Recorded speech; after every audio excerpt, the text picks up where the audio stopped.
Hi guys! Welcome back again to my YouTube channel. By the way guys, maraming salamat po sa walang sawang pagsubaybay sa ating daily love reading.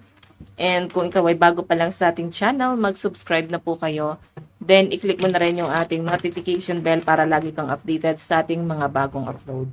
And guys, sa mga interested naman sa ating private reading, nasa description box below lang po yung link. Message nyo lang ako guys, okay? Okay, tignan natin. Kanina ba tong love reading na masasagap natin ngayon?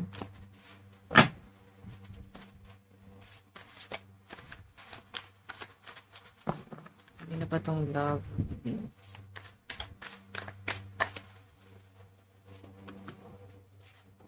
King of Swords, logic, intellectual, fairness, truth, mental sharpness.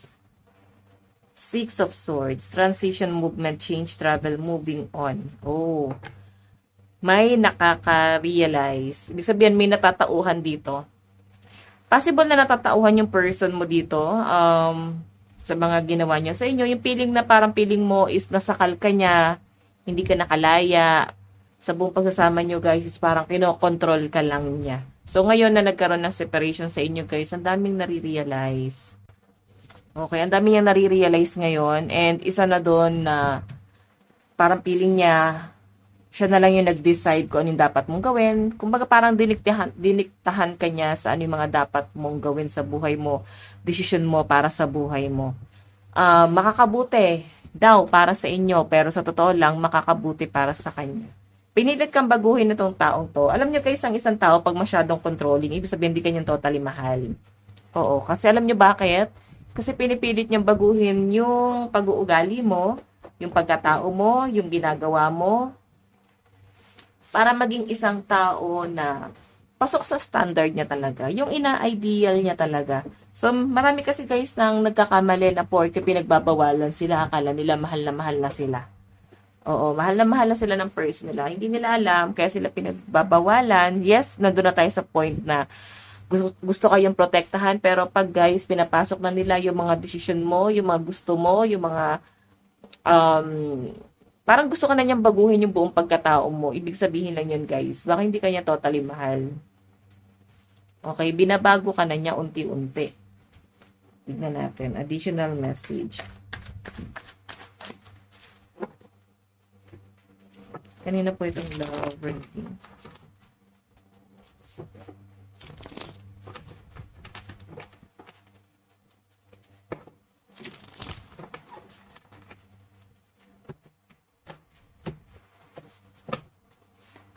Additional message. Meron tayong 10 of Swords. Guys, sobrang nahihirapan itong person mo ngayon. So, siguro uso naman talaga guys sa tuwing retrograde, di ba? Ayan, naka-free shadow kasi. Uso naman guys, pag naka-retrograde, bali ka ng mga alaala, mga lumang tao, bigla na lang bumabalik, sumusulpot sa buhay natin, di ba? Kahit kanino yan guys, no? So, yung mga taong nanggaling sa past, pwedeng nare-realize mo or pwedeng sila yung nakaka-realize. Sila yung mas affected ngayon, okay? So, yun yung nakikita ko sa person. Past person na to eh. Namimiss ka niya, oh, di ba? The tower ending na, oh. So, sa nakikita ko, pwedeng, ano eh, hindi kayo nag-work, ikaw na rin yung lumayo, baka ikaw na din yung nakipaghiwalay.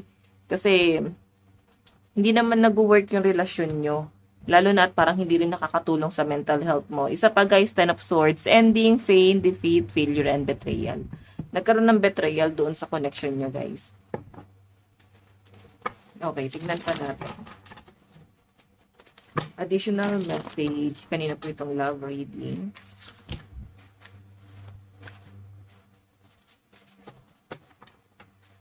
Kanina po itong love reading.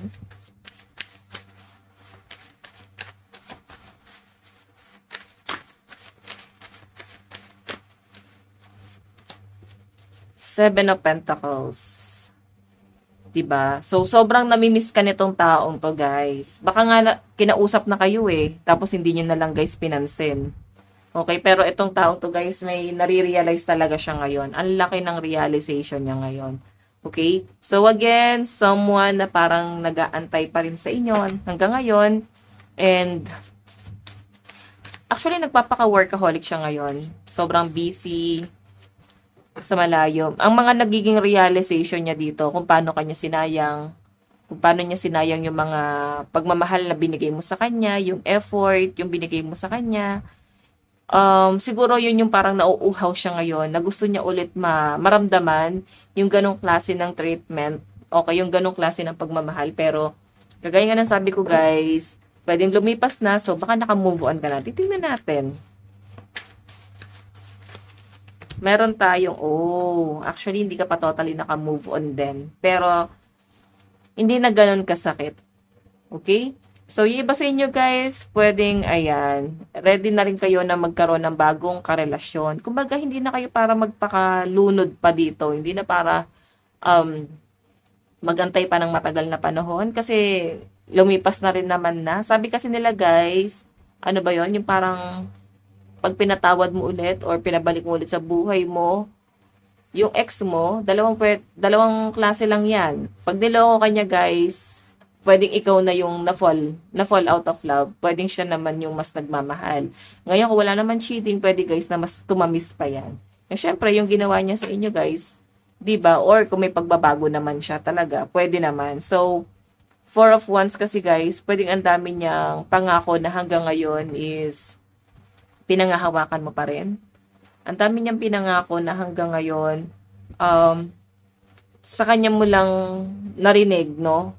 So, kung ikaw ay nagkaroon pa ng ibang karelasyon bukod din sa taong to, pwedeng nakikitaan mo siya na someone nakakaiba talaga sa lahat ng mga naging karelasyon mo. Okay, so by the way, additional message.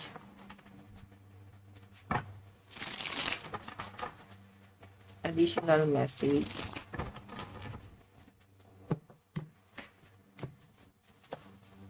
Spirit guide.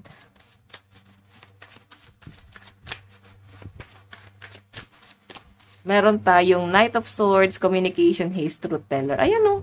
Magtatalo pa nga kayo kasi nagre-reach out na naman siya sa inyo. So, mauungkat na naman yung mga dating issue, kung ano yung naging dahilan kung bakit kayo naghiwalay, kung paano siya hindi na kontento, or kung sino ba yung hindi na kontento rito. So, expect nyo guys may pagtatalo. So, baka hindi pa talaga advisable na ngayon kayo mag-usap ulit na itong taong to. Pero siguro kasi talagang mapilit itong taong to kasi nga sobrang na-miss ka niya. Okay, na-miss ka niyang makausap. Knight of Swords, Communication. Okay, so ang dami niya kasi guys gustong sabihin sa inyo. Todo explain pa siya rito. Syempre sa end mo, parang di naman na kailangan para mag-explain. Syempre, malinaw na sa mga mata mo kung ano yung nangyari at sa pakiramdam mo, sa naramdaman mo, no? Sobrang linaw na kung ano yung ginawa niya sa inyo. Ayun lang naman din. By the way, additional message.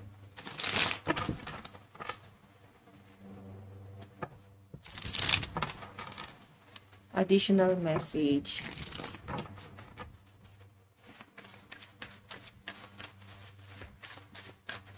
Additional.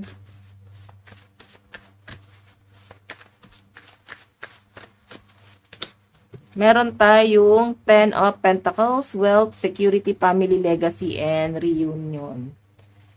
Okay. So, yung pinapakita sa akin dito, guys, may family reunion. So, pwedeng magkita-kita kayo na to eh. Pwede magtagpo ulit yung landas yung dalawa. Siguro isa lang yung circle nyo, no? Sa family or sa friends.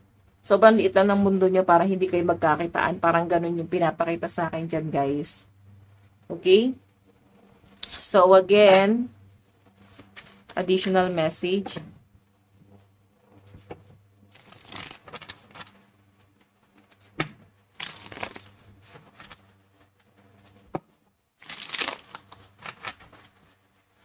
Additional. Meron tayong 4 of Swords. Okay, so yan, possible kasi guys na mukhang hindi na rin siya tanggap ng family mo. Siguro, baka nag-live-in kayo o nagsama kayo before.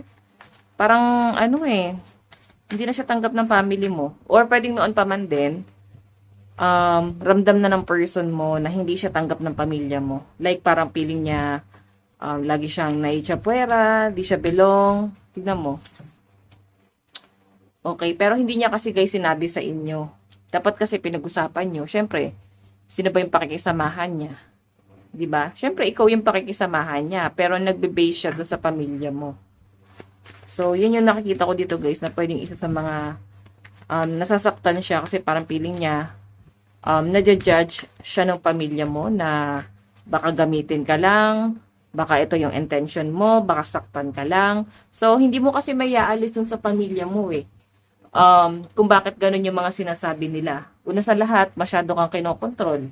Parang nakikita ng pamilya mo na parang hindi mo na nakukuhang maging masaya.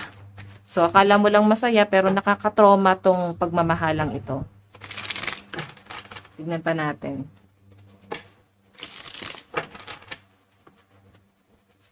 Additional message.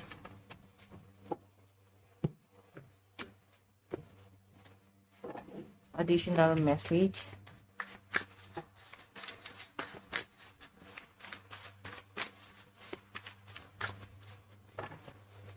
Kanina po itong love reading.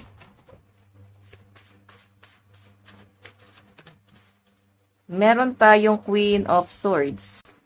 So, nakikita niya guys, parang ang laki na din ang pinagbago mo. So, feeling ko mukhang matagal-tagal na rin itong naging hiwalayan nyo, no? So, ayan, by the way, bumabalik siya ngayon. And sobra siyang nahihirapan ngayon, bumalik. Siyempre, una sa lahat, ikaw mukhang matalim ka na magsalita, straightforward ka na. Kasi, siyempre, mukhang matalino ka na. Mas matured ka na ngayon, unlike before, nung kayo pa. So, nandun kasi sa point na parang gusto kanyang landiin, pero parang hindi na tumatalab sa kanya yun, no? I mean, hindi na tumatalab sa'yo. Hindi na tumatalab sa'yo yung presensya niya. Parang mas focus ka na sa sarili mo eh. Tignan mo, inaayos mo na talaga yung sarili mo. So, before siguro, nasaktan ka, pero ikaw kasi yung unang umalis dito sa connection nyo. Okay, nahirapan ka na eh. Parang hindi na worth it. Siya na yung gumawa ng paraan para putulin na to. Parang hindi kayo makapaniwala. Ayan. Tignan pa natin.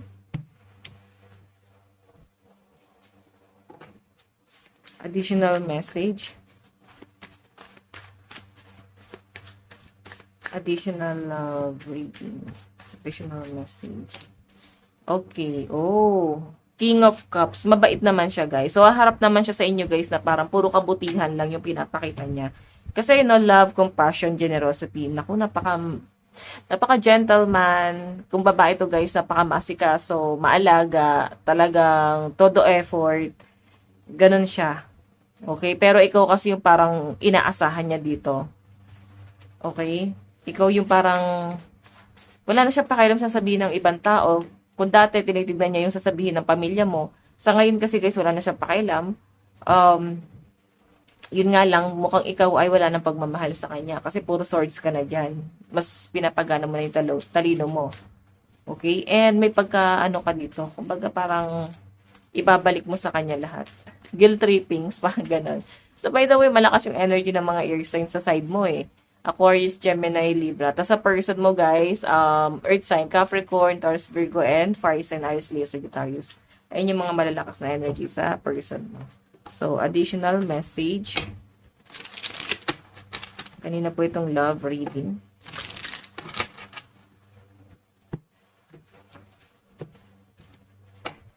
Kanina po itong love reading.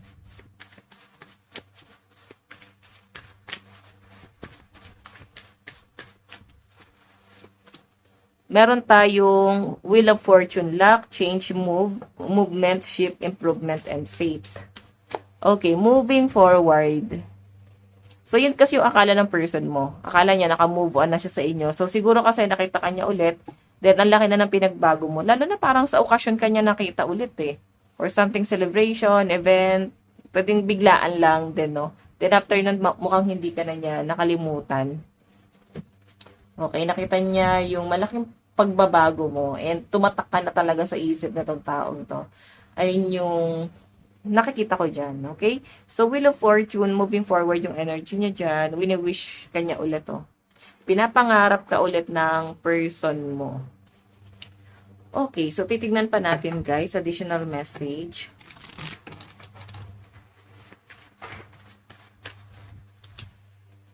Ace of Wands. New beginning yung gusto niya, guys, eh. Ibig sabihin, gusto niya talaga na magkaayos kayo. Okay? So, mag-offer talaga siya, guys, ulit ng cup of love sa inyo. Someone from the past. Nababalik. So, siguro yung marami siyang na-realize nung naghiwalay kayo. Hindi man kayo nag-work. And, ayun nga lang, guys, medyo may pagka-narcissistic yung person mo kasi baka sa pagbabalik niya, guys, itatry ka pa rin niyang i-manipulate. 'Di ba? So, ikaw, maging matalino ka na dito. Since Queen of Swords ka dyan, maging matalino ka na. Meron tayong The Sun. Happiness, success, reward, prosperity, and victory. Yung beginning to. So, may chance, parang may chance, guys, na magbalikan pa kayo or magkaayos pa kayo na tong taong to. Iba sa inyo, guys, pwede nagkaroon na kayo ng misunderstanding kung ba't kayo naghiwalay. And, kasama na yung issue sa pamilya. Okay?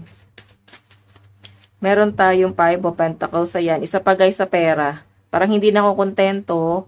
Like, ito yung parang overthink nila na parang napaka-unfair. Bakit ganun yung sitwasyon?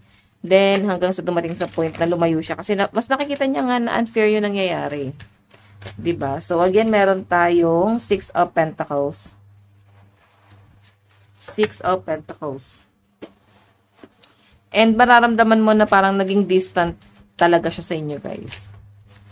Naging cold in a distance sa inyo. Tapos, ikaw para ka nang lilimos na ng pagmamahal sa kanya. Hindi mo na rin siya ma-feel that time. Kasi, tignan mo, ayan o. Ibang tao yung tinutulungan niya, ibang tao yung minamahal niya. Magaling siya sa ibang tao, pero pag ikaw, yung nagbibigay ng tulong sa ibang tao, pansin na pansin niya. Okay? Eh, same lang naman kayo mapagbigay. So, may mga unfair talaga na nangyayari dyan. Additional message. My needs and feelings deserve to be heard. Ayan o. So, ikaw parang never kanyang pinakinggan. Never niya pinakinggan yung mga rant mo sa buhay na parang hindi na yun mahalaga. So, guys, pagka one-sided etong relasyon na to, hindi siya, guys, nagiging balance. Hindi na siguro dapat makipag-ayos pa. Kasi baka maulit lang yung cycle, baka hindi pa rin natuto, baka isip bata pa rin yung person mo. 'Di ba? Tingnan natin, meron tayong let's rewrite our love story together. Let's rewrite our love story together. And meron tayong in the ashes of hurt, fresh dream are waiting to be born. Oh. So, hindi naging madali sa inyo yung separation nyo eh. Kahit na parang ikaw yun ang iwan. Hindi siya naging madali. Nandun sa point na parang biniblame mo yung sarili mo. Though hindi ka naman insecure before mo siya nakilala. So, naging insecurity. Nagkaroon ka ng mga insecurity kasi nga may mga cheating. Okay, titignan natin. Nararamdaman niya sa inyo.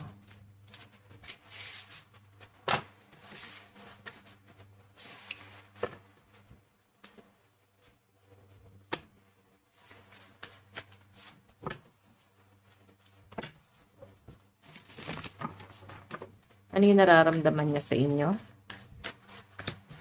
'Di ba? Gusto ko na niyang pakasalan. Gusto niyang ipagpatuloy kung ano man yung nasimulan yung dalawa. So, this time, guys, mukhang sure na siya, no? Ayan, no? Then, na-realize niya na parang masaya siya sa feeling niyo, eh. Hindi niya lang talaga na-appreciate before. Meron tayong Six of Swords, transition, movement, change, travel, moving on. So, siguro yung dinedemand mo dati is parang bumukod kayo, gumawa kayo ng sarili yung buhay, eh kaso parang hirap, parang nakikibiyanan, nakikisama, ang hirap, no? So, pati yung kahirapan ng buhay, guys, isa sa mga naging issue nyo. So, yun yung mga nare-realize niya na dapat pala dati pa niya ginawa.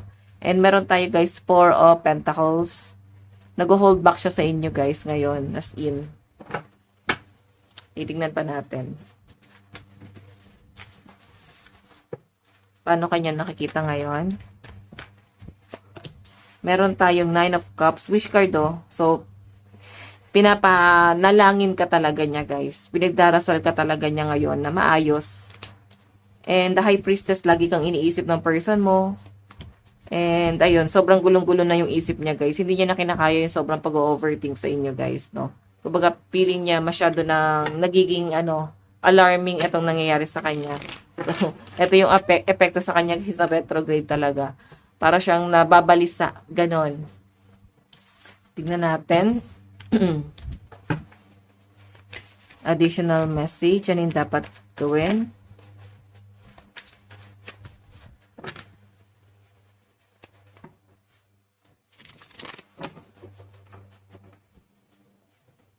Ano yung gagawin ng person mo para sa inyong relasyon? Ace of Wands, beginning. Diba? Puro new beginning talaga, guys. So, siguro may chance pa talaga to na maayos. Puro new beginning yung page, oh. Yun nga lang, siguro na isip niya na parang matagal-tagal na rin yung panahon na naging breadwinner siya sa pamilya niya. So, this time, ito namang connection nyo yung mas pagtutuunan niya ng pansin. Ayan yung nasa-sense ko dyan. Again. Meron tayong you feel like home. O gusto niya nang umuwi ulit sa inyo, guys. No one compares you. So, hindi, parang hirap mo ikumpara sa iba ngayon. Kahit nun pa naman, kakaiba ka talaga sa lahat. Ikaw yung pinapantasya niya ngayon. Okay? So, malaki yung regret na tong taong to, guys, as in. Message niya sa inyo, meron tayong I love you to the moon and to the moon and back a million times. I need space. And do you love me the way I love you? So, yun ang siguro na nagiging palaisipan sa kanya kung mahal mo pa ba siya ngayon or naka-move on ka na. Lalo na ikaw yung umalis. Zodiac sign, Libra, Sagittarius, Capricorn, Leo, Virgo, Scorpio. Sagittarius, Virgo, Leo, Aries, Taurus, and Capricorn energy.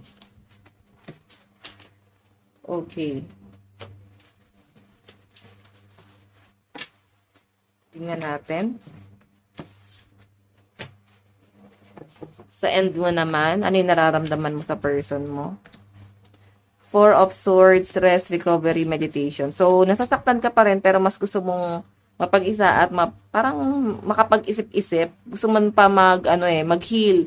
Gusto pa totally makarecover na dyan sa nararamdaman mo na yan. And yes, nagiging distraction siya sa inyo ngayon. Hindi ka na naman makapag-focus. Ayan o. Nagiging na naman siya, guys. Parang nagugulo na naman siya sa buhay mo or ginugulo niya na naman yung isip mo, yung buong sistema mo. Okay, tingnan natin ano yung dapat mong gawin. Ano yung dapat mong gawin? Oh, nagkakaroon ka ng sleepless night. So, umalis ka na dyan. Kasi mabagal yung energy mo eh. Mag-umalis ka na dyan, baka hindi mo na-deserve yan. Hindi mo na-deserve na maramdaman yung bagay na yan. So, then, King of Pentacles, kung medyo mabagal yung action ng person mo, so baka ito na yung time. 'Di ba? Ikaw na yung humakbang palayo. Kung siya mabagal, dapat ikaw na yung gumawa ng paraan para umalis dyan sa ganyang klase ng connection. So, ayan, maraming tao sa mundo, guys. Bakit mapilit nung iba? Yung iba kasi, guys, parang pilit silang bumabalik pa rin sa past. Zodiac sign. Capricorn, Sagittarius, Leo, Virgo, Libra, and Scorpio. Virgo, Cancer, Leo, Taurus, Gemini, and Aries energy. Last one. Taurus, Leo, Aries, Virgo, Sagittarius, and Capricorn energy. So, by the way, guys, ito lang naman po ang inyong daily love reading. Again, bukas po ulit. And pa-follow na rin pala, guys, sa ating Facebook page, Jade Tarot. Ayan, pwede nyo rin ako, guys, i-message dyan para sa mga gusto pong magpa-private reading. Okay. So, bukas po ulit, guys. God bless and love you all. Bye-bye po.